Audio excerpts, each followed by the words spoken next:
Wonderful. So hello, everybody. Thank you so much for your patience.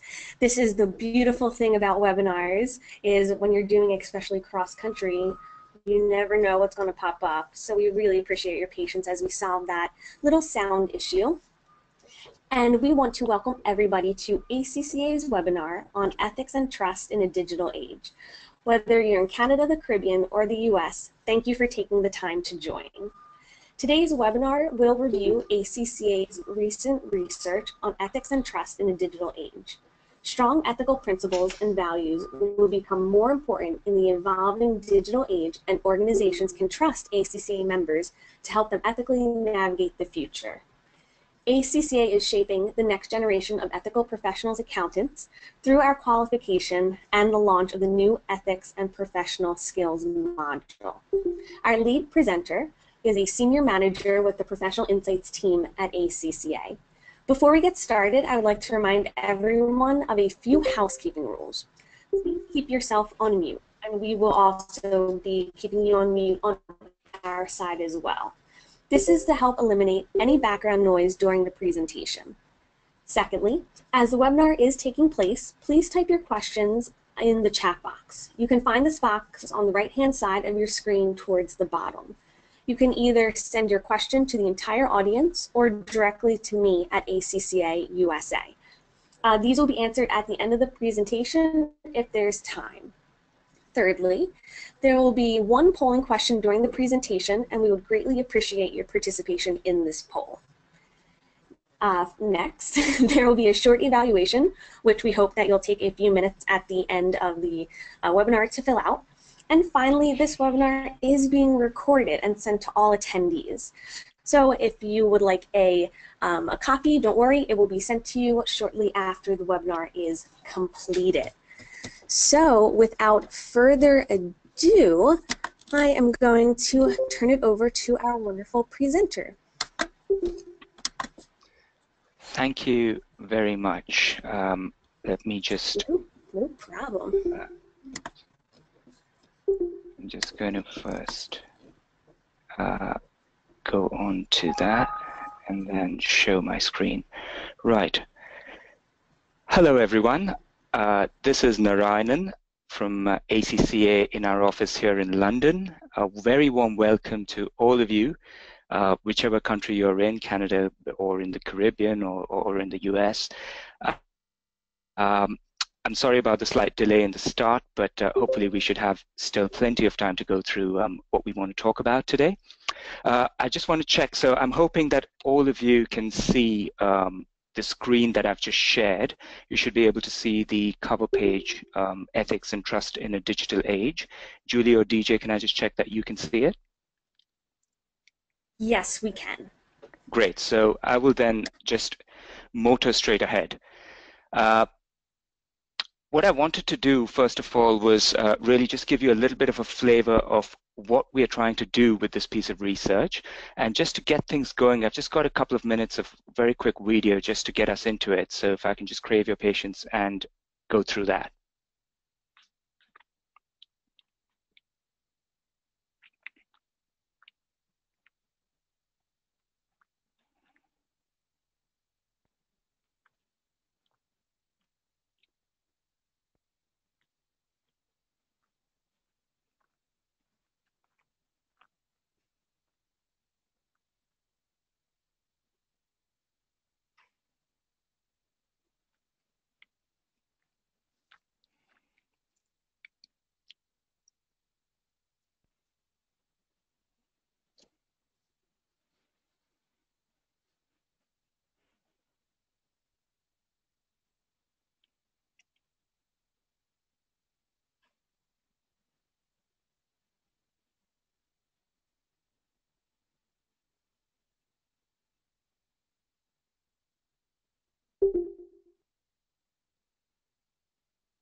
Apologies, Narayanan. We're having difficulty hearing your voice. Would you be able to check the sound on your end? Sure, yeah. Now hear your voice. My voice.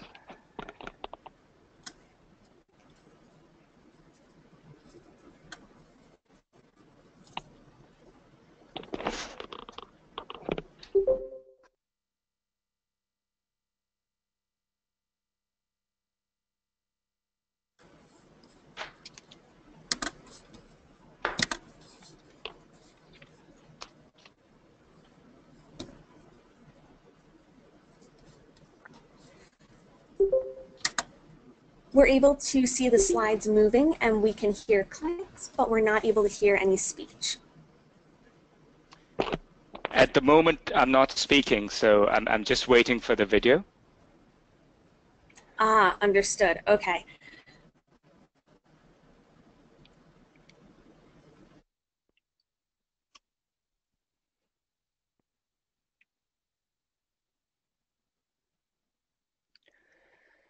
Right. So that was just a little bit of a preview before we get into what we're trying to do here.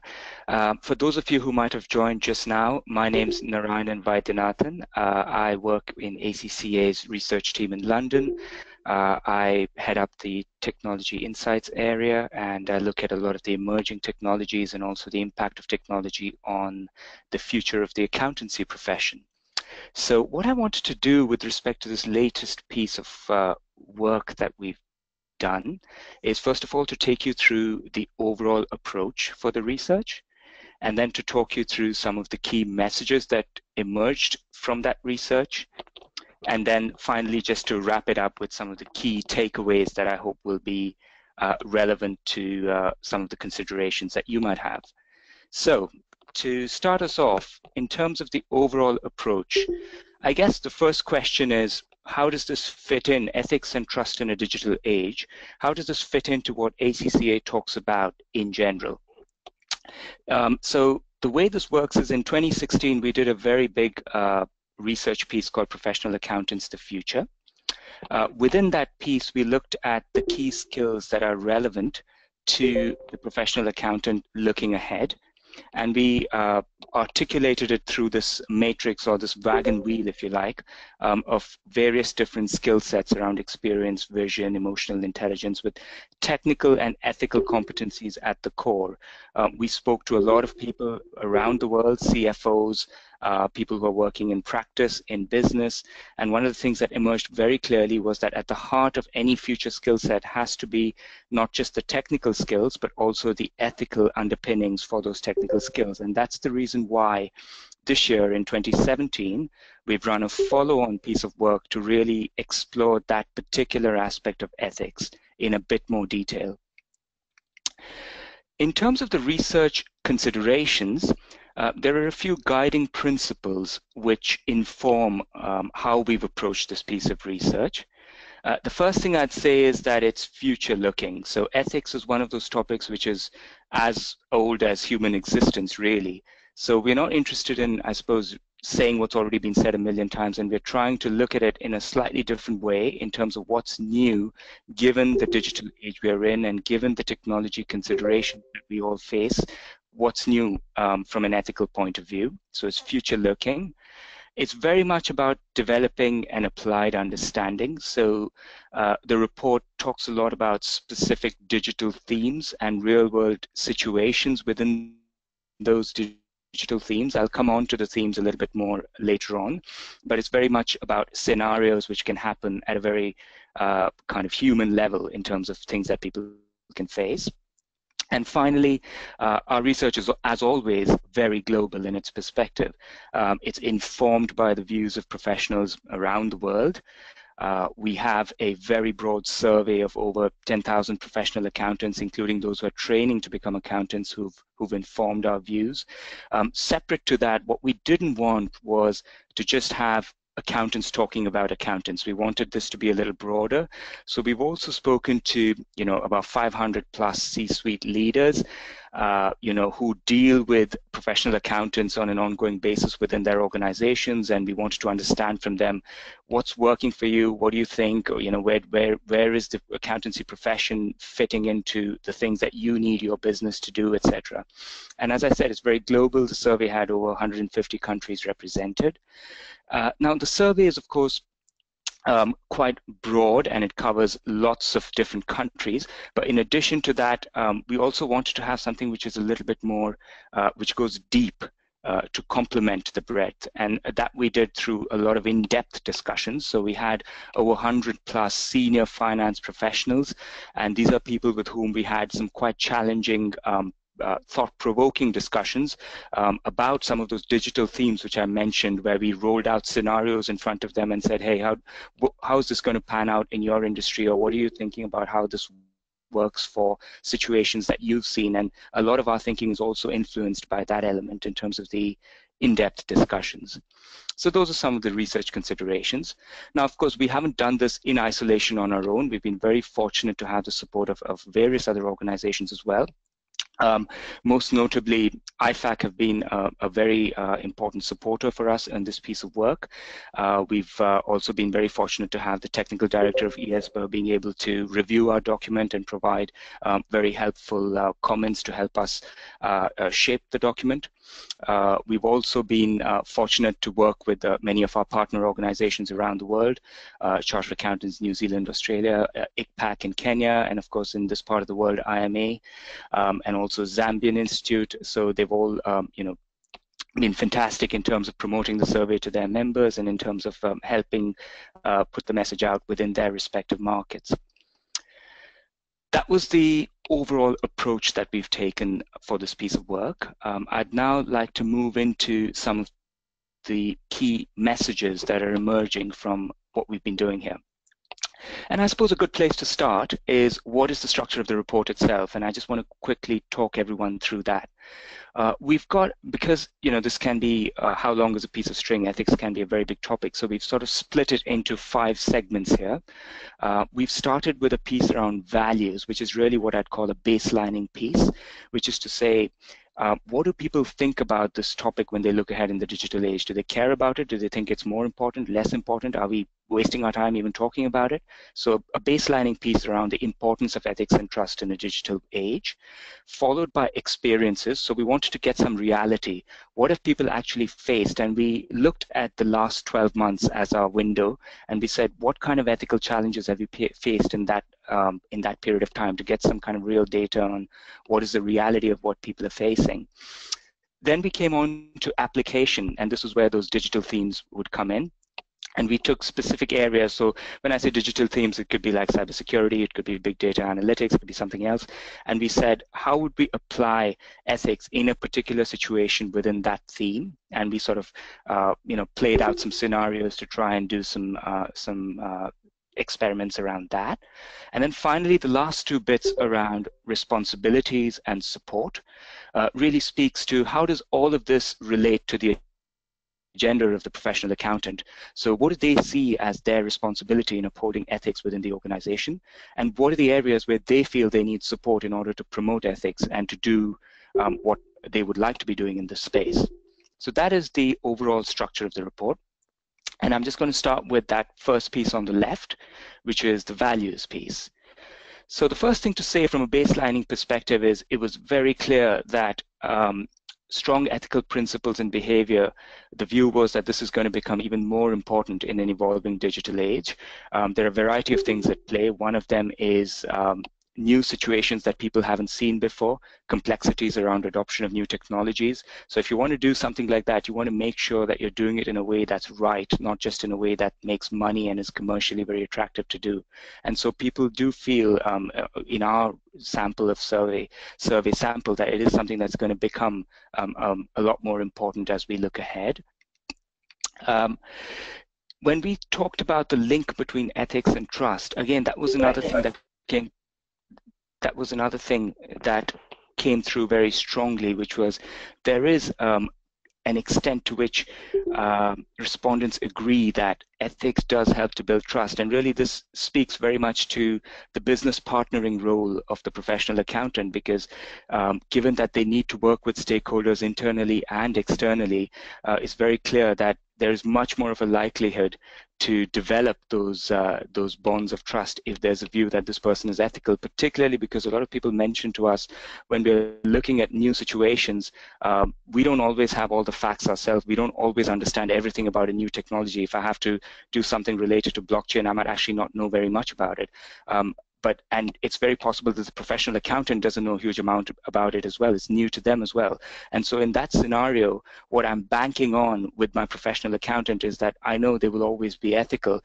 There might be things they're figuring out. There might be things they're getting on board with, because this is new stuff for everybody, for society actually in some cases. But because I know that this person will always be ethical, that has a big role to play in my ability to trust them in that scenario. And when we talked about, C-suite executives and, their view very specifically, and this is what I was referring to, the accountant's ethical behavior helping the organization build trust with internal and external stakeholders, they did feel that that is something that is an important consideration for them, without question. And the other point I'd like to make is also around the wider responsibility of professional accountants in terms of acting in the public interest. And I think, there is clearly a view here that by and large, accountants, again, do see that as being something that's quite integral to the way they see themselves. And again, I think in a, in a technology-led world where there is a likelihood for contagion, where events in one part of the economy can affect events in another part of the economy much more quickly, I think it's a good thing that that part of it is also something that's on the radar. As I said, we did work with ESBA and with IFAC as part of this exercise, and one of the things we wanted to understand from our respondents was what they felt about the existing ESBA principles and how relevant they are when they look ahead into the digital age. And as you can see there, it is something that is overwhelmingly viewed as extremely important. The principles are listed there, and they are, of course, integrity, which is about, being honest and straightforward in your business and professional dealings, objectivity, so sort of not having bias in the way you're looking at things, confidentiality, treating information carefully, professional competence and due care, having the skills and knowledge for the work that you're doing, professional behavior, which is around staying in compliance with the applicable rules and not bringing the profession into disrepute. And I think what we're seeing here when we see that 94%, what it's really recognizing is that these are principles. These are not meant to be a compliance-based checkbox which tells you everything about every scenario. The bottom line is, as you look ahead into the digital age and into more and more technology scenarios, you can't predict in advance, and what you have to do is interpret the principles in the right sort of way, and that is something that in a way is good news for professional accountants, because it's a very high value skill set that's highly valued, certainly by our C-suite respondents. So that was the first bit around the baselining around values. We had a second bit, which was what are the experiences of people with respect to dealing with ethical challenges. And it was a little bit of a surprise to us. So what we found when we asked was, in the last 12 months, 1 in 5 have been exposed to an ethical challenge. And that's pretty consistent, whether you talk about something which they've experienced themselves or something which they've observed either at their own organization or at a client. So it was actually quite high, 20% or so, is a little higher than what we'd expected. And also, when we asked a further question for those who'd experienced an ethical challenge, did you actually report it? And again, what we found was that 2 in 5 did not report it. And there does seem to be some real concerns in that area around whether it's worth reporting it, because this is a global exercise in some parts of the world. There are also challenges around whether that's just the norm and it doesn't really help to report it. And so there were definitely some things which emerged around the need for perhaps more support for the professional accountants in this area. We also asked for those who've felt a compromise to their ethical principles. And we defined that quite specifically when we asked the question. When we said if it's been compromised, what we mean is with respect to the 5 ESPA principles. And so when they said it's been compromised, we also asked them, okay, so which one of those principles do you think was most compromised for you? And when we aggregated the data, what we found was that the principle that was most frequently compromised was actually a fairly traditional, old-fashioned one, you might say, around integrity, which is just doing the right thing, being honest in your professional dealings. Now, bearing in mind that this table refers to what people are talking about in terms of what they've experienced over the last 12 months. So this is a backward-looking piece of information. And let's just bear that in mind, because I'll come back to this a little bit later. The other point to note is that professional competence and due care, when they looked over the last 12 months, was not that much of a concern for a lot of these people. So the view was that we kind of have the skills and knowledge when we look at where we've been compromised recently, but it's more about the honesty aspect of it that we are facing more of a challenge with. So that's the last 12 months. So let's keep that in our mind, and we'll come back to it. The other point around experiences was we asked C-suite executives about digital readiness of their accountants. How ready do you feel these people are within their organization? And we can see that there is a bit of a spectrum there. About a third of people said no improvement is required, and what they meant by that was these guys are the professional accountants, the finance function. These guys are the go-to people in the organization for technology stuff. They really help, and they understand what's going on. There was a big chunk in the middle who said some improvement will be required, and what they mean by that is the professional accountants, the finance function, they understand technology at a generic level. So they might understand stuff around cyber, they might understand what these concepts mean roughly. But if I ask them, how does that relate to my organization, and what do we need to be doing specifically to start getting more prepared, that's a bit more difficult for them to get their heads around. So that was that group. And then there was a third group, which was significant improvement required, where even a very broad generic understanding was not really there. So I think the overall message for us was there are pockets of excellence, but more needs to be done still. So that was the second piece around experiences. And I just wanted to come on to the third piece now, which is around application. I have been talking quite a bit about digital themes, so I will now finally expand on it a little bit more. And what I wanted to do in this section was really draw out that scenario-based thing of how we try to apply some of these ethical challenges within specific digital themes. So the first question, I suppose, is what were the digital themes that we looked at? So there were a few, there were 6 actually. The first was, it might be a little difficult to see on your screen there, but the first was cybersecurity. The second was platform-based business models, so your Uber and so forth.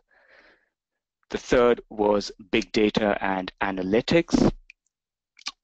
The fourth was cryptocurrencies and distributed ledgers, so blockchain, Bitcoin and such. The fifth was automation, artificial intelligence, machine learning, so that whole space where in addition to just being something that does computation, there is an element of discretionary decision making that the technology is slowly starting to be able to do to an increasing extent.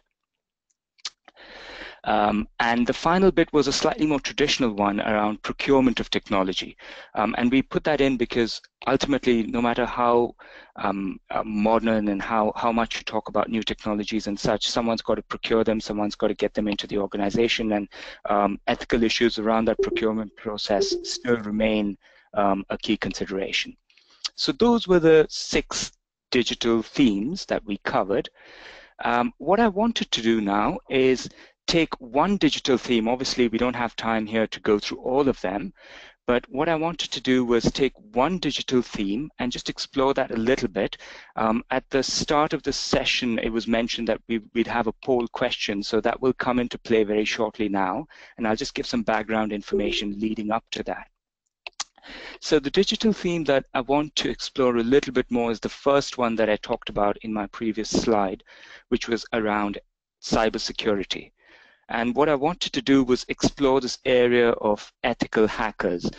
Some of you may be very familiar with them, others may not have come across them. So just a quick intro as to who are they. So that's the first bit, cybersecurity, ethical hackers. So ethical hackers are people who test the effectiveness of the perimeter security of an organization via a process called penetration testing. So basically, they're deliberately breaking through. They've been hired to break through the security layers of an organization to find points of weakness so that you can get ahead of someone who might be trying to hack your organization or hack into your organization. And it's sometimes referred to as, black hats and white hats. So people who hack into an organization's security and cybersecurity layers with the intention of stealing data, for example, would be conducting criminal activity, and they would normally be called a black hat. Others who are who are hired by the organization to find these points of weakness so that they can be fixed are sometimes known as white hats, and they're network security professionals effectively. And in theory, ethical hackers would fall into that latter category of being a white hat. So the question that we face is, to catch a hacker, would you hire a hacker? So let's try and explore that just a little bit more with an example. Let's say that a large company is concerned about potential weaknesses in their network security, and that this might be giving unauthorized access to sensitive information. Now, what they decide is that they've tried a few traditional things, but they just feel they're not really getting everything, and they're worried that they might be missing something. So they say to go beyond traditional security products and the sort of routine surveillance that they do, they decide, let's hire an ethical hacker to investigate and just see if there's something we're missing out here.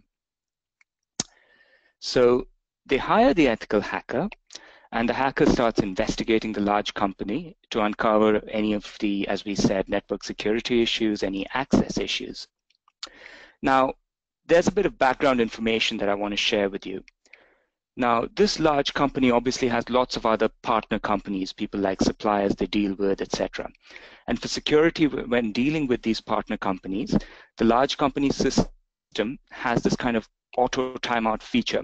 So when the partner company logs in to interact with the large company, if they are inactive for 15 minutes, then they automatically get logged out.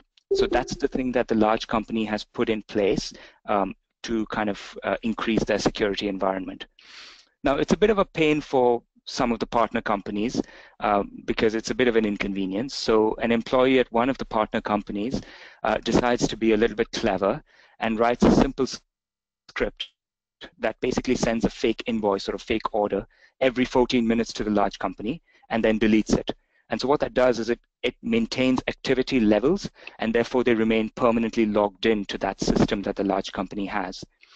But the problem is that there is actually an error in that script, and the fake orders don't always get deleted. So there are a few fake orders floating around in that large company environment.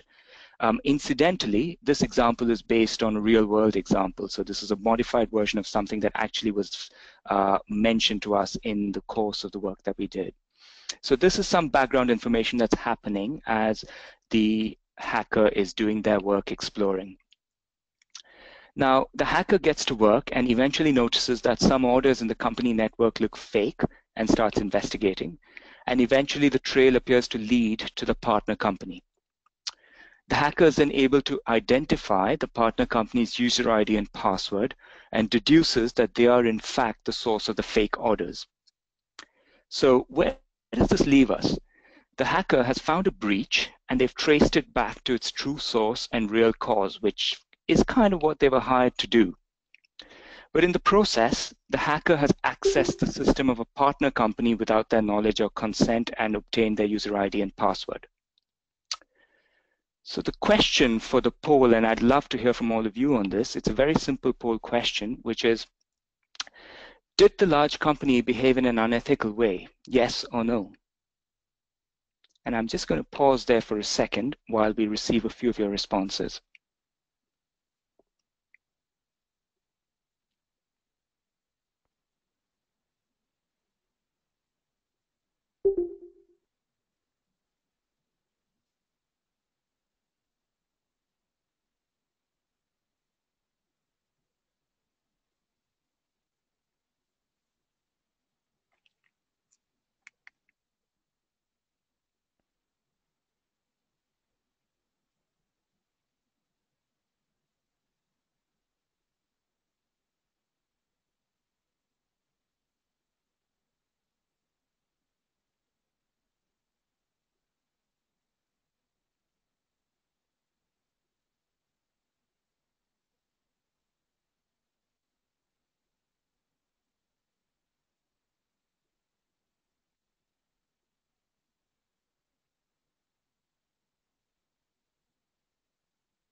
So do we have some poll results? Wow. So that in many ways, so we see we're almost split down the middle there. We've got 52% saying yes and 48% saying no. And what this really demonstrates, oh, it's still moving a little bit, I think. No, I think it's settled down. Either way, the bottom line is we're almost split down the middle. And what this really demonstrates is how challenging and how ambiguous ethical situations can be in a technology-led digital environment. It isn't a very obvious answer often. It can often be very, very gray, and it can often be something that can be quite confusing and challenging to deal with. So I just wanted to talk through some considerations just on that example, whether the large company behaved in an unethical way or not. And I stress that these are considerations because as we've seen in those poll results, it's not immediately obvious whether it's right or wrong. One thing I'd say is that the hacker is responding to an issue faced by the large company that hired him or her. And it is only in doing that job that the company system was accessed. That's one consideration.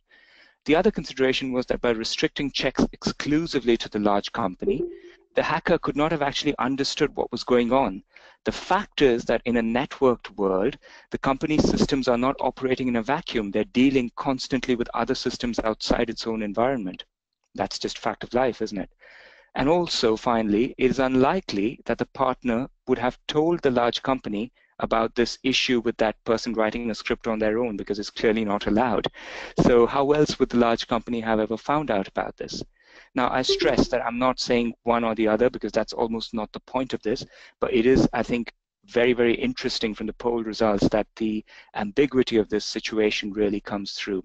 And I just wanted to pick up on that in one very specific way, which is looking ahead, and I've got some comments there which I don't know if you can read, but these are some of the people who participated in our discussion on ethical hacking. And one of the things we talked about was ESPA principles. And one of the things that came up very clearly was that professional competence and due care is emerging as a key factor here. Why I say that is because ultimately, whatever the answer is, whether it's ethical or it's unethical, there is one thing we can say for certain, which is that in order to answer that question correctly, you need to understand the situation in a sufficiently granular manner. You can't answer or have a meaningful view about whether that behavior was ethical or unethical unless you have a really good or reasonably strong grasp of how ethical hackers work, what's happening, what are the factors specific to that situation, and how the technology interacts with the processes and with the people that are involved. And in order to do that and to have that granular understanding, professional competence and due care is absolutely essential. I talked earlier about fundamental principles that were compromised when people looked back over the last 12 months. And if you remember, integrity was number one. As you can see here, integrity, when people are looking across digital themes and across future technology situations that they foresee in their organizations, actually they're less concerned about integrity right now. What they're really concerned about is, do I even understand the question properly? Do I have enough of an understanding of how these technologies work and how they will affect the way we have checks and balances in our organization, and how we have an ethical lens to be applied to situations within our organization? And therefore, professional competence and due care has jumped up to the top of their considerations when they think about these digital themes. So that was a bit about the application. I just want to round off now with the last bit around how does all this relate to the agenda of the professional accountant. As I said, starting with responsibilities, where do they see their role, and ending with support, where do they think they need some help. So when we talked about where professional accountants, in terms of contributing to their organization's ability to uphold ethics in a digital age, what came up right at the top of the list was upholding my own professional code of ethics. So in effect, it's a sort of view which says, you know what, ethics begins with me. I need to uphold my professional code of ethics, which I have with my professional body and as a professional accountant, and that's the way I contribute to my organization. Now, that's fair enough, but obviously there are multiple dimensions for a professional accountant and for a finance function to be able to really be, if you like, the ethical conscience of an organization. One of the things that is potentially a bit of a concern for the future, which needs to be thought about, is we asked a question around incorporating ethical standards into the strategy, into the business plans of an organization. And that actually featured very low. For very few people actually cited that. And the reason why that's something that might need attention looking ahead is because when you're looking at new technologies and when you're looking at, let's say, platform-based business models, you need to understand where the value is being created, for example. Where is the IP in the platform? The platform doesn't own assets. The platform, in the traditional sense, it has data, but it doesn't have many of the traditional things that you would have checks and balances against. And so you need to understand what is the source of value, for example, the IP. And so just having procedures which are following very well in terms of day-to-day procedures and making sure that those ethical standards are embedded into that is probably not going to be enough, because what you could have is you are controlling and very strongly monitoring procedures which are not really the right procedures. And they're not the right procedures because you don't understand the overall strategy and business model of the company. And so there's a risk there with emerging technologies that you're controlling for the wrong things. So I think that element is something that possibly needs a bit of thought. In terms of areas where support was cited as being needed for promoting ethical behavior, unsurprisingly, I think, top of the list was ethical leadership, tone at the top. The fact remains that no matter what anyone says and no matter what a code says, people look at the leadership and take their example from there. So tone at the top is an area which was viewed as top of the list in terms of support to ensure ethical behavior in the organization. Furthermore, towards the bottom was a well-publicized speak-up policy with appropriate anonymity and protection for users.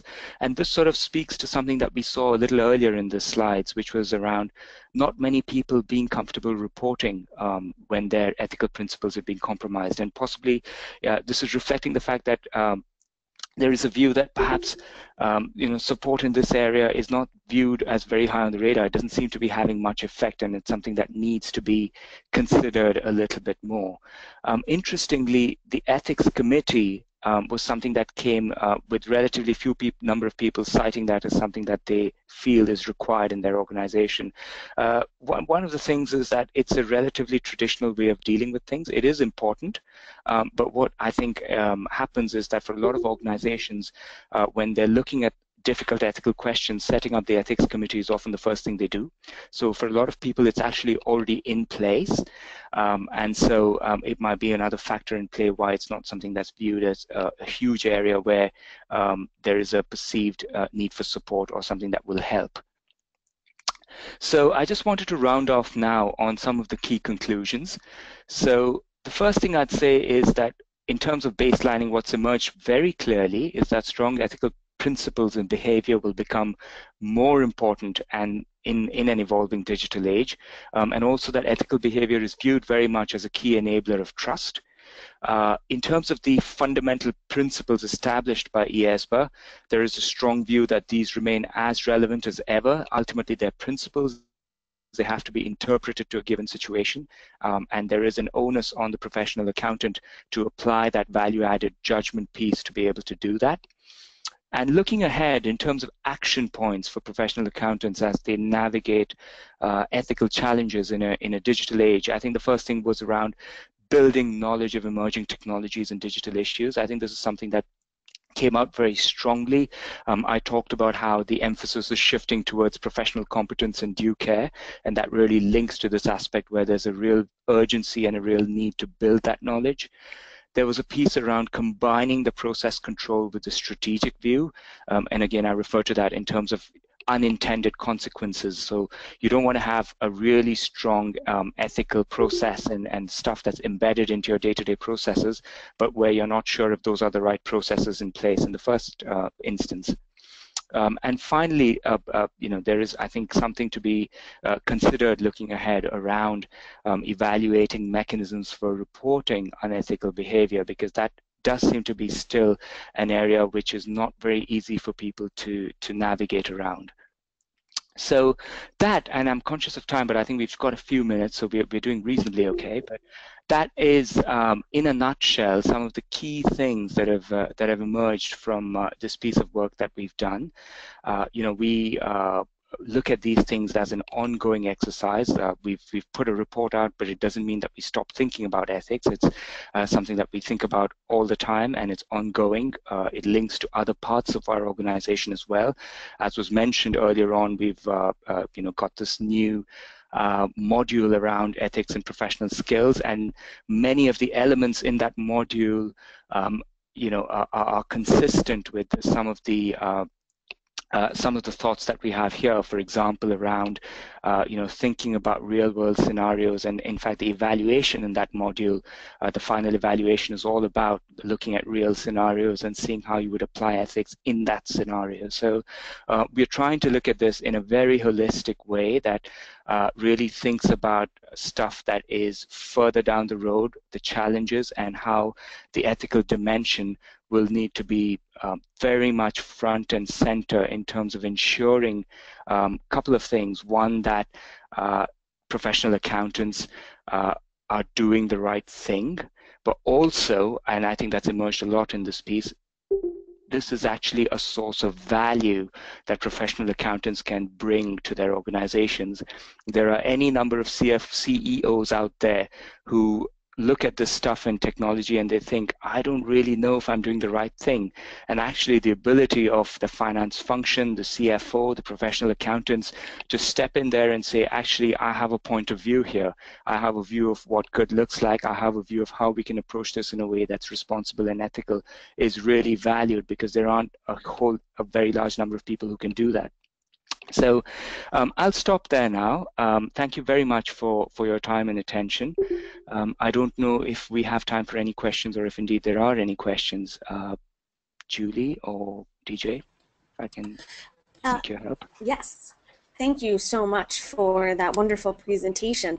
And as we mentioned, if you do have any questions, please feel free to type them into the chat box on the right-hand side of the screen. And you can direct them to the entire audience, or you can direct them to the ACCA USA organizer screen name, and we will read them off. So we'll give everyone a minute to fire out those questions.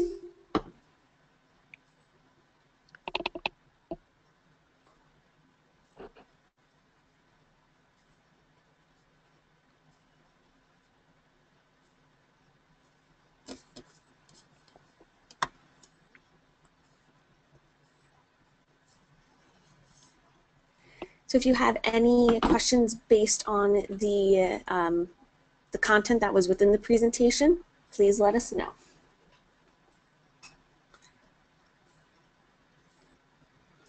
Okay, so we have one. They asked, can you comment on whether it would be advisable to seek independent legal advice if ethics is compromised? That's an interesting question. I think, in some of the things that we looked at in this piece of work, we frequently overlapped with where do we cross the line between, ethical and legal. I think the honest answer I have to say is it does depend a lot on the specifics. So, for example, I talked a little bit about IP during the presentation. There are situations. So, for example, I don't know if some of you may have heard of this area of web scraping, for example, where you can take data of other people's websites and use that to build your own understanding and to drive customer engagement. And there are some instances where it is used quite aggressively, and there are some instances where some of the data that comes through from the scraping process might actually be confidential data. So I think there is a line there. My overall view would be that I think it is useful to, at the very least, if you have the option, seek your in-house legal counsel, at the very least, if that's possible, as if you feel that that is something that could come into play here. I think it's obviously litigation and those sorts of things are quite significant decisions, and certainly from an ESBA point of view, there are some very specific scenarios where there are requirements that would need to be satisfied, and you would have to look at the code. So I think, as a blanket response, I think it's difficult to say absolutely yes in all cases or no in all cases. But I think there are situations like IP and situations like potentially ransomware, where you're dealing with people who are asking for effectively extortion money in some sense, where you might need to seek some sort of legal advice. So there are situations where that could well be the case. I hope that helps. And another question came through. Can ethics be linked to the structure of the organization, especially if the structure of the organization is encouraging unethical behavior at the senior management level?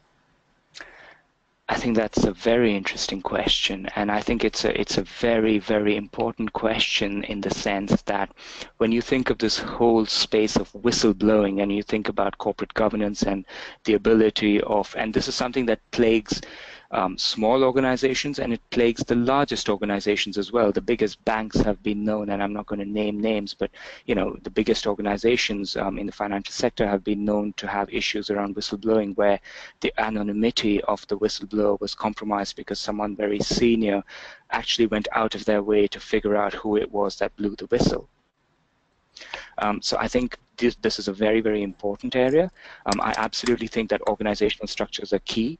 I think one of the players in this space is internal audit from an accountancy profession point of view, because one of the things where the organization structure comes into play is, let's say you have an internal audit function at a divisional level, where the internal auditor also has to report into the divisional head. I think that makes it very difficult for the internal auditor to really objectively evaluate, to critically assess, and if necessary, frankly criticize what the MD of a division is doing. And it might be necessary, in fact it is necessary, I think in this instance, that the internal auditor has an independent reporting line into the CEO of the organization, or into someone who's not connected directly within the sphere of influence of that particular division, for example. So I think it is absolutely essential that the right organizational structures are put in place. It is absolutely essential that there are norms around independence which are observed. It is absolutely essential that things like, people like non-executive directors, people who are not involved in day-to-day decision-making, actually have full freedom to get access to the information that they need, and to be able to make a free and fair analysis of what's happening. So absolutely, I think organizational structures are something that sort of work in harmony with organizational processes. There's no point having great processes if you have the wrong structure. Thank you. Great, and we have time for one more question. So this one is, how would you suggest an organization to go about enforcing a culture that encourages something to be done? How would you suggest an organization go about enforcing a culture that encourages that something will be done in response to reports of ethical challenges? Okay, again, a very, very important question, I think, because it links to culture, and I think this has to be a two-way process. I think it has to be top-down and bottom-up. The top-down piece is the tone at the top piece. I think it is very important that there is the right kind of example that is set from the top. But I also think, and the whistleblower piece is the bottom-up piece in many ways, because it's kind of empowering people to speak out outside of their normal reporting lines.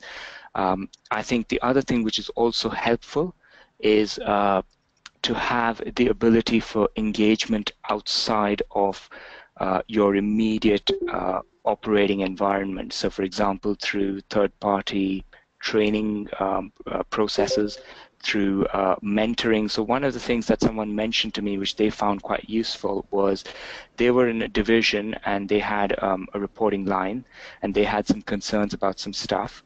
One of the things that the company had set in place was they had this kind of career development concept around mentorship, and they had a rule that the mentor had to be someone senior in the organization who had nothing to do with your day job and who wasn't involved in the reporting line of your day job.